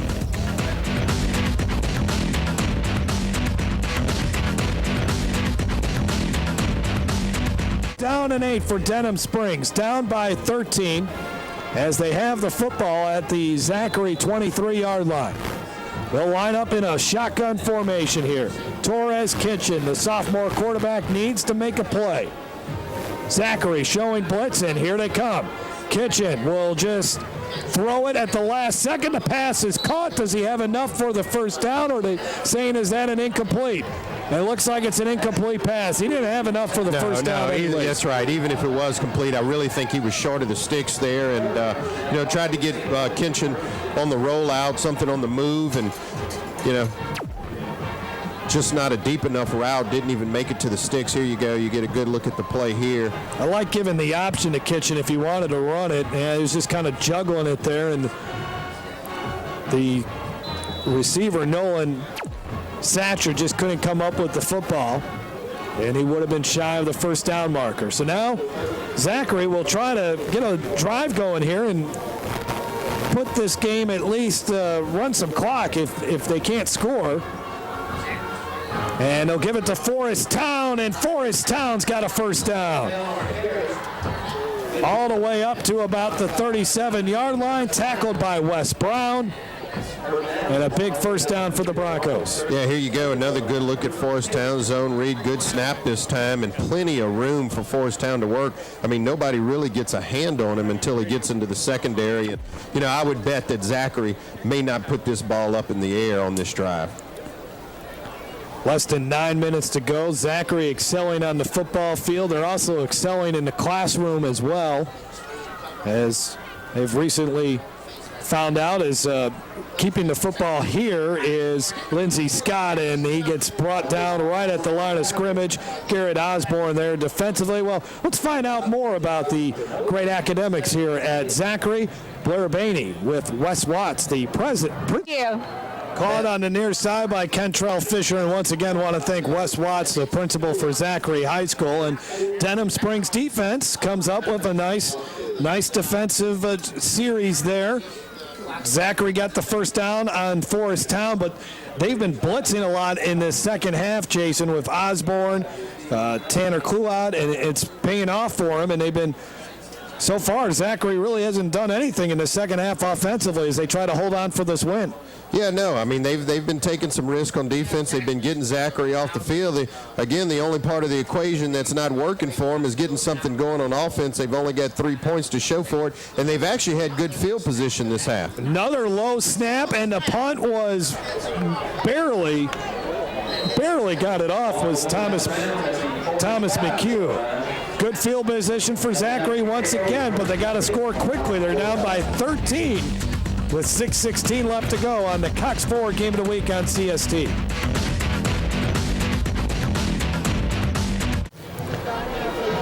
Once again for the Denham Springs Yellow Jackets, they got decent field position. Actually, the field position was better on their last 2 drives where they started in Zachary territory, but here they start at their own 45, down by 13. Kitchen rolls, looks, throws it to double coverage, ball batted in the air and incomplete. Well, that play they completed on the last drive, but that time Zachary was ready for it. Yeah, and there was double coverage, but really he had Keandre Brooks on the outside on a deep curl route. He was actually open, and obviously Torres Kitchen didn't see him, and that time he forced the ball into double coverage. But again, they're going to have to keep the ball in the air if they're going to get back in the game. So 2nd down and 10. B.J. Armstrong will come into the game. Anthony Bracey will leave. Bracey has been fairly quiet in this game as Zachary has been able to bottle him up. 3 wide receivers on this set. Kitchen will hand it off to Armstrong. Straight ahead, a yard, and that's about it. Nice job by Zachary. Brian Davis once again making a big-time play for them. And it's 3rd down and about 8 As Coach Drew Nuttles, knowing that clock is ticking here, hoping that his offense can hit a big play. They've had their chances. Brooks, the wide receiver, all the way to the far side. They actually got 4 wide receivers here. So as Kitchen takes the snap. And the pass is, drop. Brooks started running before he caught the football. That would have been a first down for Denham Springs and maybe much more. Yeah, and a similar play that I mentioned earlier where Keandre Brooks had gotten open. They went back to that play. Drew Nettles must have saw he was open. And when I tell you that Torres Kitchen delivered this ball with some authority, I mean, this ball was thrown hard and right on target, and that's just one that you've got to make a catch. Oh, boy, Brooks is going to beat himself up over that one for a long time. He's a junior. He leads the team in receptions with 21, and that would have been a huge catch. So now it's 4th down for Denham Springs again. Haven't had much luck on 4th down this season. Kitchen throws, and that time Brooks caught it. You gotta like that. You dropped the pass, you showed the confidence, and he forgot about it, and he made the grab that time. First down, Denham Springs. Yeah, and he didn't pout, and Coach said, look, we're coming right back to you, big boy. And so, that's good. He go right back to him, shows the confidence that the coach and the quarterback has on him. And this might have been a more difficult catch. It was. And he actually makes sure that he goes up, gets this one, and secures it.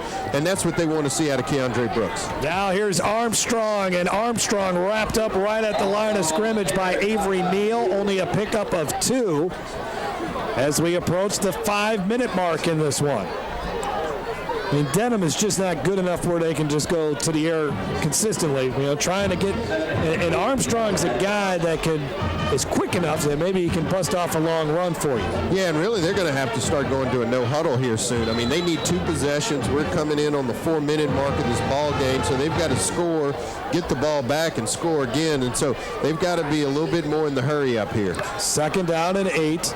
And Armstrong does get the carry. He's got the first down and brought down at the 30-yard line. Another first down for Denham Springs. Phillip Brooks makes the stop, and the Yellow Jackets move the chains with the clock stop. 4:36 left to go.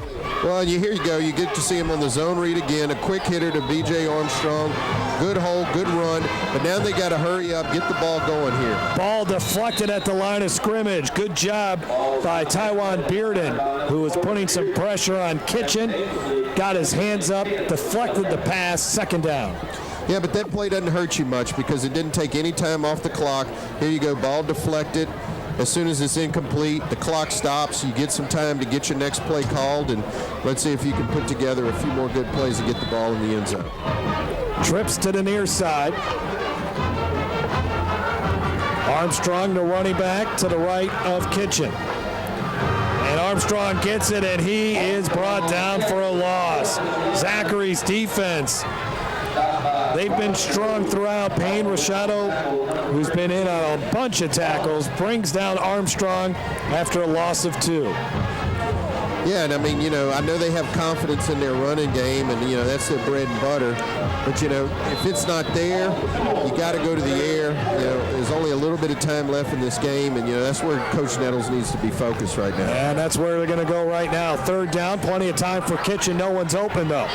Now looking back to the other side, and a man does free up. It's caught at the 25, short of the first down. Bailey Holstein makes the grab. It will bring up 4th down and about 4. Denham just converted on 4th down. Can they do it again? Yeah, but they got to hurry up here. I mean, the clock is still running. Yeah, you made the completion, but let's go. Let's get in the huddle. And obviously you want to make sure that you get a good play call. It's 4th down. You don't want to turn the ball over here. You need to pick up the 5 yards. Denham Springs calls timeout. 3:27 left to go in the game. A big 4th down when we come back on the Cox Ford Game of the Week on CST.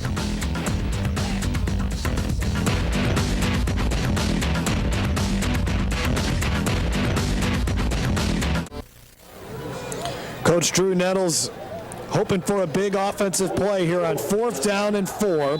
Down by 13, looking to try to snap a 3-game losing streak. The Zachary Broncos looking to get to 6 wins on the year. 4th down and 4. Yeah, and I would look for Brooks again. I really like the size, the matchup that he has on his defensive back. He's isolated down at the bottom of your screen. Pass over the middle. It's caught on the play, and it should be enough for the first down. Nice grab by Nolan Satcher. The defender was all over him, almost stripped the football away. So another 4th down conversion for Denham Springs. Yeah, big conversion. Denham Springs still has life here. You know, they need to get back in the huddle, get the play off, though. I mean, the time is still running. It's getting close to 3 minutes, and they still need 2 scores. So they need to get in and out of the huddle, a little more urgency. And they are inside the Livingston Parish President Leighton Ricks red zone. And this looks like a busted play here for Kitchen. He's just going to have to run it, and he does get out of bounds. And I think he got back to the line of scrimmage, and that was it. Yeah, but the most important thing is he got out of bounds. He stopped the clock. He didn't get tackled in bounds. And, you know, they get a chance to kind of reset here, get a good play call, and maybe take a shot to the end zone. Jabarius Thompson coming back into the game for Denham Springs. He's got the lone touchdown of the night for the Yellow Jackets, number 4, lined up as a running back. You got to watch here as him and Armstrong flank Torres Kinchin. And here's Thompson. Thompson needs a block, and he stumbles and falls at the 20-yard line. There really wasn't much room for him to run. Timothy Carr was there defensively, and another 3rd down and long for the Yellow Jackets as they quickly get the play in, huddle up, and try to get to the line of scrimmage. Yeah, and anytime number 4 comes in the game, he's obviously touched the football, and I'm sure Zachary and Coach Weiner knew that when number 4 checked in, he was likely going to get the football in his hands. Under 2.5 here as they try to line up and get a playoff.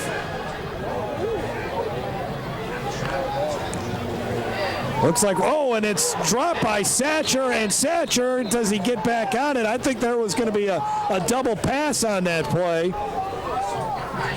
Well, they're going to say that's an incomplete pass. Yeah, it looked like it hit the ground, and you're right. It was going to be a double pass, but, you know, even looking at the receivers, they were well covered, so I don't think they had any of the Zachary Broncos fooled and almost turned the ball over when they threw that lateral behind the line of scrimmage. 4th down again for Denham. They've converted twice on 4th down, so it's an incomplete pass. Well, that would have been interesting if he would have. Well, he would have been tackled right away anyway, so yeah, it probably works that he dropped the football, but... Interesting play call there by Coach Nettles as he went into the bag of tricks. Unfortunately, it didn't work. Again, I like the isolation with Keandre Brooks. Kinchin to his left. Throws, pass, caught, close to that 1st down marker, and it looks like he's got enough for a 1st down. Keandre Brooks has come back after dropping that pass, makes another big catch. That is 3 straight 4th down conversions. This sophomore quarterback, Torres Kinchin, is growing up. Yeah, and here you go. Good look at Torres Kinchin and Keandre Brooks hooking up on a big 4th down conversion. What a grab. Yeah, I mean, Keandre Brooks really shown some athleticism. Of course, he had that big drop, but he has made up for it since then. 1st and goal at the 8 now with just over 2 minutes left. Kinchin barking out the signals. High snap, can't handle it. It goes right back to him, though. He's just got to throw it away at this point. To the back of the end zone, intercepted, and that's your ball game. He should have just probably thrown it away, was trying to make a play happen, and it was intercepted by Kari Lowe, and that does it. The Broncos should be able to get the last 2 minutes of the clock to tick off and win this football game on homecoming night. Yeah, you know, Torres Kinchin just tried to do too much on that play. Like you said, Jeff, he should have just thrown the ball away, lived to fight another down. And here you go. You see him here. Started off with a bad snap. Really, no receivers were open. And at that point right there, just throw the ball away or throw it outside of the back of the end zone. But, again, you can see everybody covered. Zachary makes a big interception. And like you said, that should seal this football game. Zachary has not played well offensively in the second half, and now they fumble the football. Oh, man. Neil Weiner is not going to be a happy man on how his team has finished off this second half, especially offensively. You got to give a lot of credit to the Broncos defense they've had to make some plays, and there's going to be a timeout here as Denham Springs will hope to try to get the football back again, but well, you're just trying to run out the clock and you fumble the football. Well, you wonder if some of these spread teams know how to play under the center. You know, why not just another low snap? Yeah, I mean, and they've had trouble snapping the ball. Why not just put Lindsey Scott under the center and get a handoff and hand it to Forest Town or somebody and just run a safe play, particularly with these bad snaps that they've had. Cox 4 thanks Louisiana Lift for their support of this telecast, specializing in customer service on equipment. We're actually going to put some more time on the clock here. It's at 1:41. The referee is asking to put 6 more seconds on the clock. Not 14 minutes, but there they go, 1:47. Yeah, and I'll tell you, the quarterback under the center is almost becoming obsolete in football. I mean, everything is, out of the spread. Obviously, Denham does it. They still have more of a traditional power game, but I'm wondering if Zachary even practices with the quarterback under the center ever. I mean, everything's from the shotgun. Well, they need a good snap here. And they get a good one, and they hand it off to Forest Town. And Town still on his feet, close to the first down, and I think he's got it to the 30-yard line. He needed 12 yards, and I think he did. Forest Town has ran really well tonight. Glad we got a chance to see him. We missed him in Plaquemine because he had a groin injury, but he has ran the football hard, and he's been big in this football game. Had a touchdown run to... Yeah, and he's already started dancing a little bit back there. He knows his homecoming night and big dance and everything else, and Forest Town had a big run and started dancing a little bit. Well, this is their victory formation. Their quarterback does not get underneath center. So that answers my question. They do not know how to go under center, even in the victory formation. Spread all the way to the end. Well, following tonight's game, tune to the State Farm Louisiana Prep Scoreboard Show on 104.5 ESPN Baton Rouge and simulcasting on 104.9 FM. Host Cade Wazan, Todd Black, and Jimmy Roy recap scores from all around the state. Listen online as well at 1045ESPN.com or through the 1045 Baton Rouge app on your Android or Apple smartphone device. Under 45 seconds here as Zachary will have a great homecoming to celebrate. Coach Neil Weiner will wonder, there's another low snap. They'll definitely be working on that prior to their regular season finale against Broadmoor. It will be likely that Zachary will host a playoff game in the first round, and they deserve it. They had a tough loss to begin the season to Byrd, who's one of the best teams in Class 5A. They've also suffered losses to Scotlandville and Central. Those are 3 teams ranked in the top 10 in the power ratings. And Neil Weiner's team gets win number 6. 2 coaches that have a lot of respect and admiration for each other shake hands. And it was a good football game, Jason. Yeah, it was. Zachary really showed that, hey, they're coming around, and they have a ton of talent in that backfield now with Lindsey Scott, Forest Town, Keon Brown. So their offense is really solid. They're picking up a lot of momentum as we're heading into the playoffs. And you know what this means, Jeff, is that the Whiners are going to end up with 3 coolers in one season. That's got to be a record to have 3 coolers in one season. Let's take a look. Speaking of Farm Bureau, let's take a look at our Farm Bureau game-changing play. And it was towards the end of the first half. Denham Springs had an opportunity here. End of the second. Here the interception here, where Denham Springs had a chance to get it down to 6, and it was intercepted on the play by Kari Lowe. And look, when we go to Blair this time, I want you to ask my former teammate, what dance is he going to do tonight? He did a dance in Plaquemine. I want to know what dance he's got for us tonight. All right, let's go down to Blair. Thanks, guys. Yeah, they're talking about your dancing, Coach. They want to know what kind of dance you're going to do tonight. I don't know. Baton Rouge, Jig City. I don't know. We had a good jig going last time. We're going to celebrate. It's homecoming dance. I told the guys the only way I'd go is if we win, so I got to go to homecoming dance now. Oh man, that's okay. It's worth it. It's worth it. A big win, of course, your 6th win of the season and homecoming. So what does it mean to your team? It's really special. This season is really it's been special. We had a lot of guys that had to fight through a lot of adversity, and we're still dealing with it. The season's not over yet. I'm just really proud of them. They've over exceeded expectations that people had for them, but we believed in them, they believed in themselves, so we're really proud of them. Well, a big congratulations to you. And we have another cooler for you. So you have two, another one for the collection, and hopefully you can use it for the rest of the season. Right. Congratulations again. Appreciate y'all. Thank All right, guys, back to you. Well, the Winers are 3-0 on the Cox 4 game of the week. Hopefully we'll get to see them in the postseason as well. Let's take a look at our Contour airing it out play of the game. It was 10-7 at this point, and a big 4th down coming up for Zachary, and Coach Neil Weiner called for the trick play, the halfback pass. One of my favorite plays in all of football.